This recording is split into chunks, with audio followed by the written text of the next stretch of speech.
월 200도 어려웠던 62세 퇴직자. 이 자격증으로 한 달 만에 인생 반전.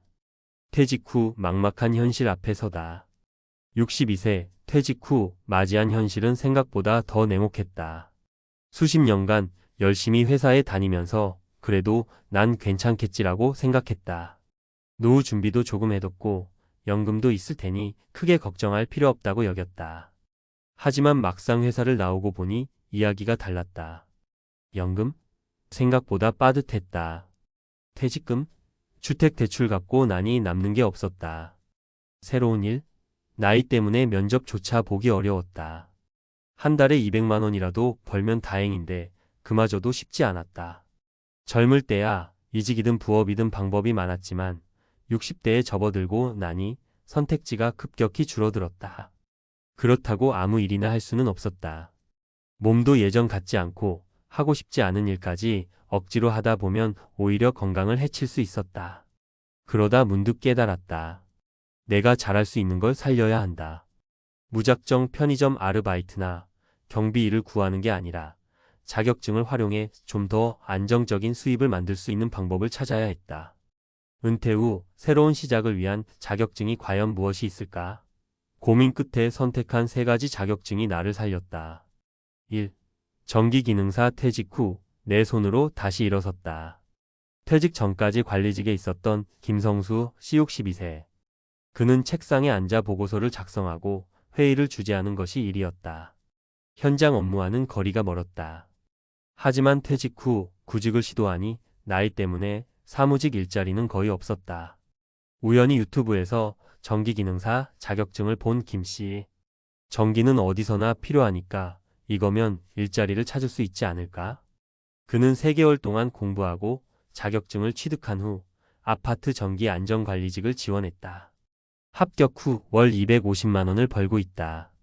체력적으로도 큰 무리가 없고 기존의 경험과도 연결할 수 있어서 안정적인 직업이 됐다. 전기기능사 장점. 학력과 경력이 크게 중요하지 않음. 공부 기간이 상대적으로 짧음 36개월 내 취득 가능. 자격증만 있으면 아파트, 빌딩, 공장 등 다양한 곳에서 일 가능. 추천 대상. 사무직 출신이지만 현장 경험을 쌓아보고 싶은 사람. 비교적 쉬운 기술직을 원하는 사람. 2. 요양보호사 돌봄이 일이 될 줄은 몰랐다. 퇴직 후 1년째 백수 생활을 하던 박영수 씨 64세. 그는 아내가 요양보호사로 일하면서 월 20만 250만 원을 벌어오는 걸 보고 관심이 생겼다. 나는 할 수 있을까? 반신반의하며 도전했다. 요양보호사는 체력이 필요하지만 단순 노동이 아니라 사람을 돌보는 일이다. 이 부분이 박 씨에게 매력적으로 다가왔다. 게다가 나이 제한이 없고 자격증만 취득하면 바로 일할 수 있었다.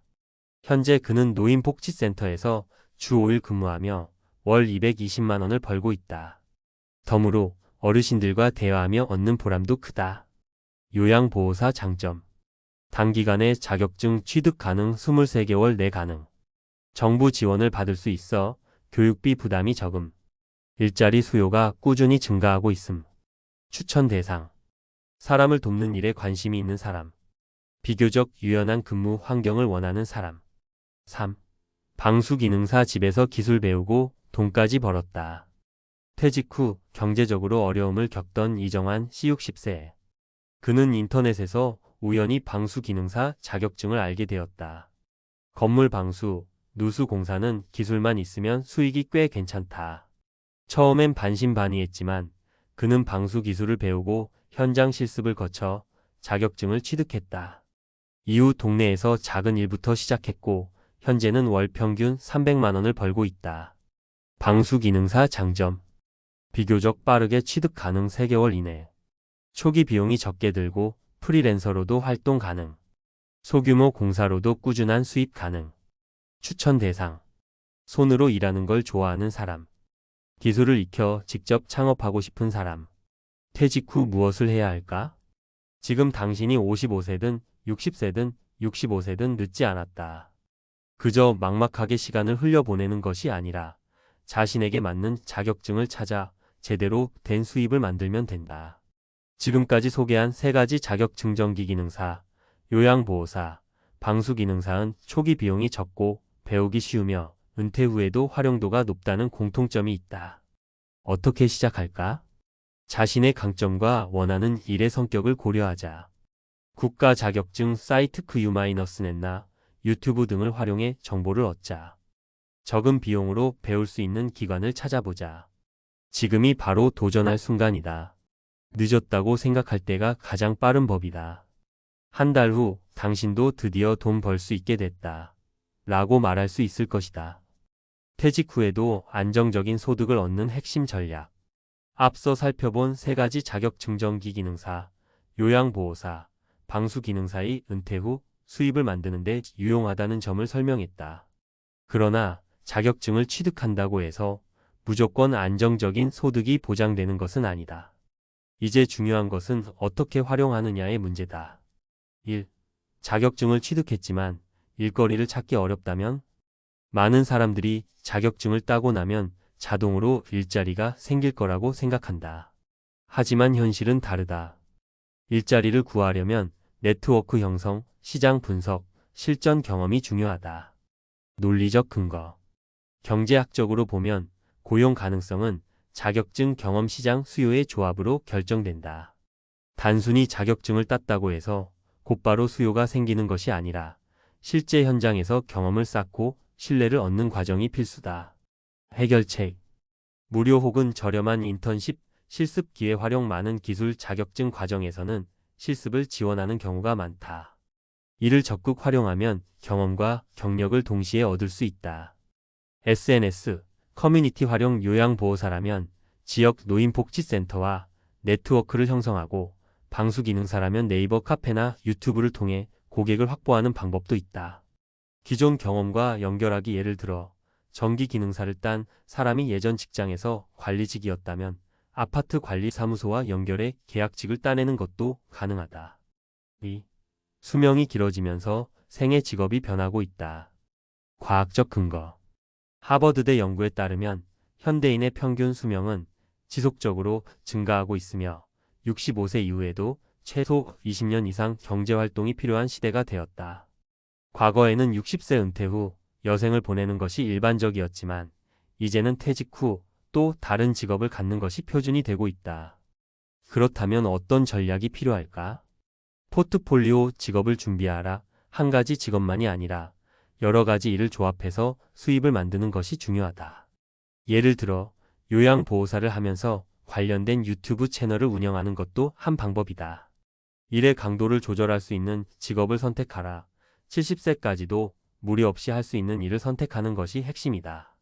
요양보호사는 체력적으로 부담이 갈 수 있지만 전기기능사는 상대적으로 덜 힘든 업무를 찾을 수 있다. 경제적 자유를 위한 은퇴연금 플랜과 병행하라. 단순히 돈을 벌기만 하는 것이 아니라 수익 일부를 꾸준히 투자하여 장기적으로 경제적 독립을 이루는 것이 중요하다. 3. 기술 변화에 맞춰 디지털 리터러시를 갖춰라. 논리적 근거. MIT 연구 결과에 따르면 2020년 이후 새로운 일자리의 80% 이상이 디지털 기술과 연관되어 있다. 즉, 단순 기술직이라 하더라도 기본적인 IT 활용 능력이 없으면 점점 경쟁력이 떨어질 가능성이 높다. 해결책. 스마트폰 활용 능력 키우기. 요양보호사의 경우 돌봄 서비스 관련 앱을 잘 다룰 줄 아는 것이 강점이 된다. 유튜브, 블로그를 활용한 마케팅. 방수기능사나 전기기능사의 경우 자신의 기술력을 홍보하기 위해 블로그나 유튜브 채널을 운영하면 수익성이 더욱 올라간다. 온라인 강의 플랫폼 활용. 은퇴 후에도 꾸준히 새로운 기술을 배우고 익히는 습관이 중요하다. 무료 강의 플랫폼인 K-MOOC, 국가평생교육진흥원 등을 활용하면 경제적 부담 없이 학습이 가능하다. 결론. 은퇴 후에도 배우고 도전하는 사람이 살아남는다. 자격증만 따는 것이 아니라 이를 실제로 활용할 전략을 세워라. 생애 직업의 변화를 받아들이고 지속적으로 수익을 창출할 방법을 고민하라. 기술 변화에 적응하고 디지털 리터러시를 갖춰라. 퇴직 후 막막했던 62세 남성이 단 한 달 만에 인생을 반전시킬 수 있었던 것은 자격증과 현실적인 전략을 제대로 활용했기 때문이다. 당신도 지금 당장 작은 한 걸음을 내디디면 새로운 기회를 만날 수 있다.